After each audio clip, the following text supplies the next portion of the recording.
So let's go! I saw lethal! Hey yo, how's it going everyone? Entropy here today with another video. A very surprising one actually, because I somehow topped Shadowverse Evolve. 3rd place at BCS Vancouver last weekend.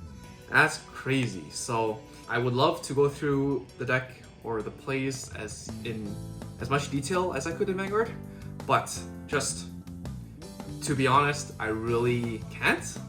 This run was really lucky. I'm just going to take you my entire journey through my Shadowverse Evolve experience right now to show how surprising this really is. So the only reason why we actually have Shadowverse Evolve decks is because of the Vanguard collab, obviously. A very good way to get players into the game. So well done, Bushi. We got this deck because I really wanted to go for the Shadowverse event for this Ding Dong PG, and we did. So that was my first locals. I got the Kagero one, Woody got the Royal Paladin one, and we just played it out for the event, for the Bellringer Angel. Somehow I won that event. Well, it's a pre-constructed event, so you know exactly what you're playing, you know exactly what's possible, there's no edits, right? So not much of strategy there besides just having that EXP, which we do, besides the mirror, but that's not the point. And then a long while later, Woody was interested in playing a little bit more, just because the trial decks were pretty fun, and he got Pale Moon. And because he got Pale Moon, he baited me into getting Shadow Paladin. So I got a PBD deck, which is pretty sick. Now, unfortunately, we went to a locals right after that, and we noticed that it's not very competitive. So shout out to Chaos for the Constructed Cup. And then our first proper locals was at Illusionary, which is another locals at Toronto, so that's great. And then after that, that was right when the Sekka set just came out, so that was cool. I got the experience. I got to play against a world player round 1 against Kagero, which is how I found out how ridiculously strong the proper deck is. And then I went 1-1 against her. And the second game, I played against Sekka, which was equally crazy, but that was like the one game of experience against Worlds-qualified I had going into BCS before the actual Swiss rounds. And then the third game was against this Ruin OTK deck with chess pieces and trying to D-shift. So I had experience trying to aggro out against a control kind of deck with a endgame kind of combo. So that was my locals experience, going 2-1 there. And then my third local experience was at PSG, roughly 2 weeks before BCS, 2-3 weeks before BCS. The only reason why I went is because, well, I figured out if I'm going to BCS Vancouver, I wanted to play something for day 2, and even though I had practically no shot, playing Shadowverse or Weiss gives me like 0.1% chance at an invite, while Buddy Fight Cup does not. And so even though as much as I love Vanguard, that's out of the picture. And then I was picking between Weiss and Shadowverse. Funny enough, my Weiss deck is even less relevant than my Shadowverse deck, because the only Weiss deck I have is a Akane deck, which is not even the best Oshinoko deck, which is not anywhere close to the best deck. So that's kind of out of the way. And then I was kind of thinking Shadowverse Evolve. So yeah, that's where we're at. Oh, I went 0-3 at locals, by the way. So very poor showing. And then I was kind of desperate to like actually pick up a decent deck because I wanted a fighting shot. Shadow Paladin deck is not going to cut it. So I was trying to borrow an Uma deck. That didn't work out because everyone else at locals wants it. And then I ended up getting a Kagero deck from a good Vanguard friend of mine who came in clutch. And so that is basically the story. So BCS Vancouver, let's go straight into the really quickly with the list and the Swiss rounds. So by really quickly with the list, I mean this is 1-to-1 Derek Dow's list, and I was doing some research with the other Kagero lists. Essentially, there are some like interesting choices, like the Irmo as the 1 slot, but other than that, the Gojo is maybe an interesting choice, and then the Bellicosity, and then the Powers Converged. Everything else is just too good to not play. The starter, I think Unda is hit in Japan. It's not hit here, and that means you play the card that got hit, because that means it's good enough to get hit. This feels better because it's a conditional +1. It's basically a free card. Gojo lets you draw because that can be a resource problem. Bellicosity heals you a card. We did go down to 1 Vortex compared to Japan, which has 3. So a 5-drop to replace a 5-drop is not bad. It's also a 1 for potentially 3, which is great. And it recycles itself and +2. So that's not terrible. And then Powers Converged is a great card. If you can play out your drives early, it's a 1 for 3 as well, which is amazing. Deal 4 damage, heal 4 damage, pick up a card. Even just picking up a card or dealing 4 damage is good. That's basically the list. Evo points wise, 3 Aleph, 2 Overlord, and 5 Drive. Right before the night before BCS Vancouver, I was playing 3 Overlord. The only reason why I swapped back was because right after I scrubbed out day 1, spoiler alert, I will put the vlog eventually.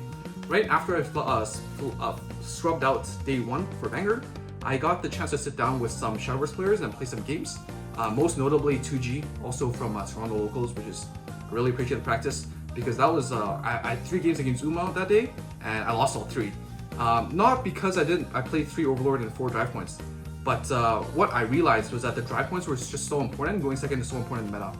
So being able to get the extra drive and then being able to turbo for Powers Converged without worrying that I only had 1 drive point left after getting to 3 was so good, and I actually won me the finals.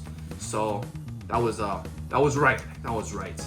So going through the rounds, round 1 was against Ruin. I went first that game, and yeah, it was my round 1 opponent from day 1 for Vanguard. And I knew that they were more of a Shadowverse player than a Vanguard player. On the first day, they basically let me pick first or second, so they're kind of casual for Vanguard. On the second day, I returned the favor. I let them pick first or second. They picked second, so I went first, and I aggroed them out. They kind of bricked, but I really didn't understand what their deck was doing because I didn't know. Round 2 was against Uma. From my lesson from 2G, I won dice roll, I picked second, and I just kind of like blew up their board. Great. Did not let them collect their pieces, just boink. Round 3 was Nature Wasteland Dragon. I'm sure there's a proper term for this. I don't know it. It's a deck where they play out a bunch of tokens. They can use the tokens for cost, discard, draw. I feel like there's a lot of discarding and drawing in this game. But yeah, I went first. I kaboomed them. And then round 4 was Second Forest. This one I lost because again, I've only played against this deck 1 time, like a couple months back. And I underestimated the whole Sekka combo.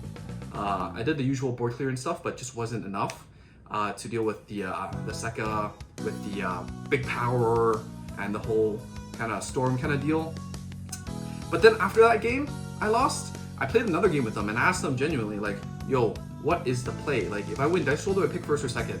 And then they said, well, I picked first and I won, so I really think you should pick second. So we played a game of me going second, and that was way more favorable.